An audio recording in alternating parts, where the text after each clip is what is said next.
अगर मैं आपसे कहूं कि यार बेइज्जती तो बहुत देखी है, लेकिन एलएसजी की तरह नहीं। अरे आपके ऋषभ पंत खुद आकर रोते रोते बताते हैं कि आखिरकार हम पंजाब किंग्स के खिलाफ अंत में नहीं बल्कि इसी मौके पर हार चुके थे। ये तो हम बस एक हारी हुई जंग लड़ रहे थे, लेकिन जानते हो आपके ऋषभ पंत ने क्या बताया, वो पल, वो क्षण जहां पर हार चुके थे। हाँ, क्योंकि अभी तक यार शेर को कभी रोते हुए नहीं देखा, आज देख लो ना। हाँ, क्योंकि अगर आप देखने की कोशिश करोगे तो देख सकते हो यहां पर जहां पर आपके ऋषभ पंत ने टॉस जीता, टॉस जीतने के बाद सोचा कि आधा मैच तो हम जीत ही चुके हैं, क्योंकि बाद में गेंदबाजी करना काफी कठिन होता है। इस वजह से आपके एलएसजी ने पहली गेंदबाजी का फैसला कर लिया, तो वहीं पर आपकी पंजाब को पहले बल्लेबाजी का फैसला मिला, लेकिन बल्लेबाजी करने के दौरान 254 रन ठोक देते हैं ये लोग। हाँ जी हाँ, 254 रन। अब सवाल ये उठता है कि आखिरकार क्या एलएसजी इसे चेस कर पाई? अरे बिल्कुल भी नहीं यार।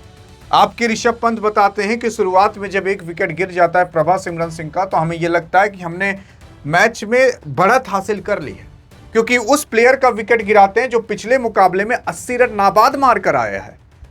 और फिर उसके बाद भाई साहब प्रभा सिमरन सिंह को तो आउट कर लिए ये लोग, लेकिन भूल गए कि अभी प्रियांश आर्य टिका हुआ है।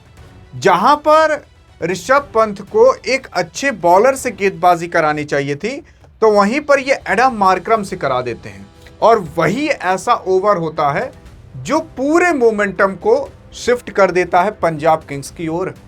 अगर ये ओवर ना निकला होता ना, मैं आपको बता रहा हूं, पहली चीज तो 30 रन कम होते, दूसरी चीज क्या पता इस ओवर में एक विकेट मिल सकता था, क्या पता 2 विकेट मिल सकते थे, या फिर ओवर काफी अच्छा निकल सकता था, या फिर इससे कम रन पड़ते।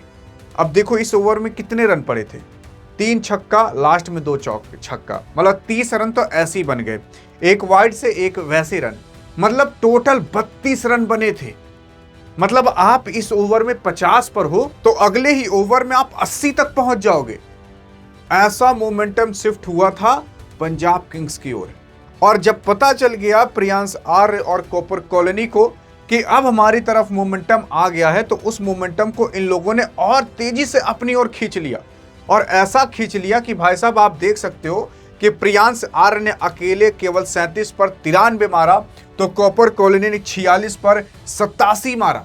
कॉपर कॉलोनी भाई साहब वो खिलाड़ी था जो 25 पर 35 पे खेल रहा था, 35 पर 45 पर खेल रहा था, लेकिन मतलब उसके बाद जो इसने 10-15 गेंदें ये ठोकी है ना भाई साहब, याद रखेंगे एलएसजी वाले।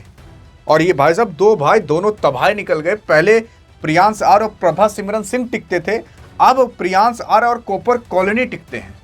और मैं आपको बता रहा हूं, यही जो मोमेंटम शिफ्ट हुआ था ना, यहीं पर ही आपके एलएसजी हार चुकी थी, क्योंकि इन्हीं दोनों ने भाई साहब 200 के करीब केवल कुछ ओवर के अंदर पहुंचा दिया था।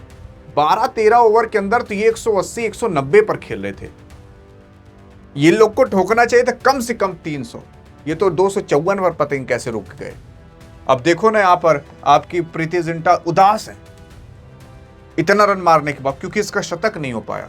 मेन चीज ये थी, यहां पर कॉपर कॉलोनी भी आए थे शतक ही के लिए, नहीं शतक ठोक पाए। फिर उसके बाद श्रेयस अय्यर आते हैं, कुछ रन पर आउट हो जाते हैं, लेकिन तब तक मोमेंटम हाथ से पूरी तरीके से निकल चुका था। 254 रन 7 विकेट के नुकसान पर बने। फिर जब आती आपकी एलएसजी की टीम, शुरुआत में देखोगे चाहिए था इनको 12 से 13 का नेट रन रेट, मतलब आप 12 से 13 का नेट रन रेट लेकर जाओ तो आप आराम से जीत सकते हो, लेकिन ये शुरुआत में 10 का नेट रन रेट लेकर जा रहे थे, और प्लस उसमें विकेट भी गिरा दिए। सेट बैट्समैन भी आउट हो गया, आयुष भदोनी आउट हो गया, मतलब इसमें भी अच्छा खेला गया, लेकिन यार टारगेट ही इतना बड़ा था। पहली चीज तो आप पंजाब में खेल रहे हो, वो पंजाब के खिलाफ, और जिस टीम में यूजी चहल, अर्शदीप सिंह और बड़े बड़े जैसे बॉलर्स हों, उनके खिलाफ आप खेल रहे हो। तो यहां पर जब ये विकेट गिरता है तो भाई साहब मोमेंटम वापस से आ जाता है किसी और की नहीं बल्कि पंजाब किंग्स की ओर। फिर उसके बाद धड़ल्ले से आपके ऋषभ पंत भी आउट होते हैं, इनका शतक भी नहीं हो पाता। फिर जो मिचेल मार्श है वो भी 40 पर आउट हो जाते हैं, यहीं पर मैच ही खत्म हो जाता है। फिर उसके बाद आते हैं आपके चौधरी साहब, वो शिकस्त करते हैं, लेकिन क्या ही कर पाते जब मैच पूरी तरीके से निकल ही चुका था। मतलब 28 पर 101 रन चाहिए थे, अब कौन बना पाएगा आप बताओ यार। बन भी जाता ना तो दुनिया में एक नया इतिहास बन जाता कि 28 पर 101 रन किसी ने मारा था, ऐसा हो जाता। लेकिन देखने की कोशिश करोगे जो एलएसजी की टीम है उसने लास्ट 6 होम गेम अभी लगभग लगातार 6 हारे हैं और इसी आईपीएल के अंदर लगभग 6 मुकाबले इन लोगों ने खेल लिया है। इस आईपीएल के शुरुआत के 2 मुकाबले अगर आप छोड़ दोगे तो उसके बाद ये सारे हारे हैं। पॉइंट्स टेबल में देख लोगे तो ये लोग सीएसके से भी नीचे आ चुके हैं। अब सोच लो कितनी बुरी हालत होगी। यहां पर अगर आप देखने की कोशिश करोगे तो आपके ऋषभ पंत भाई साहब यही कहते हैं कि गलती तो हुई है, थोड़ा सुधारना चाहिए था। पंजाब किंग्स ने अच्छा खेला हमारे खिलाफ, हमारे गेंदबाज अच्छा नहीं कर पाए, उनके गेंदबाज अच्छा किए, ये सब फिर कहते हैं और क्या कहेंगे। बाकी जो शुरुआत में कहे थे वो सब तो मैंने आपको बता दिया कि उनको शुरुआत में मोमेंटम मिल चुका था। जो हमने बीच में एक ओवर खराब दे दिया जिसकी वजह से मोमेंटम पूरी तरीके से उनकी तरफ शिफ्ट हो चुका था। और वाकई में ही जब एडम मार्करम को गेंदबाजी एलएसजी के अंदर दी जाती है ना, मोमेंटम वहीं से ही शिफ्ट होता है। और सब कह रहे थे कि यार कितना रन ये लोग ठोक रहे हैं। उसी एक ओवर के अंदर 32 रन आ गया था। आप खुद सोचकर देखिए, मतलब आप 30 पर खेल रहे हो, अगले ओवर में आप 60 पर खेलोगे, उसके बाद आप खेलोगे डायरेक्ट 90 पर। ऐसा शिफ्ट हुआ था मोमेंटम। उसके बाद भी रन पड़े थे एक आध ओवर बाद। तो जो हारी आपके एलएसजी ना, वो 2 से 3 ओवर गड़बड़ से हारी है। और उस 2 से 3 ओवर के अंदर केवल 20-30 रन, 40-50 रन नहीं, 60-70-80-90 रन बने हैं। 2-3 ओवर ऐसे इतने बड़े बड़े निकले हैं।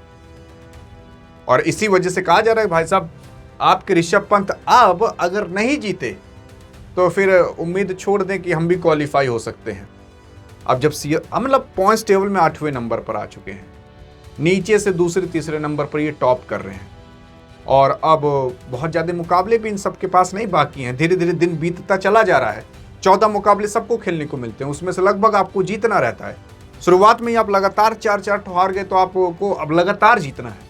बाकी क्या लगता है आपको कि अब लखनऊ के नवाबी दिखा पाएंगे इस आईपीएल के अंदर? बताइएगा जरूर। अधिक जानकारी चाहिए तो स्टूडियो में मिलते हैं, तब तक लिए जय हिंद जय भारत।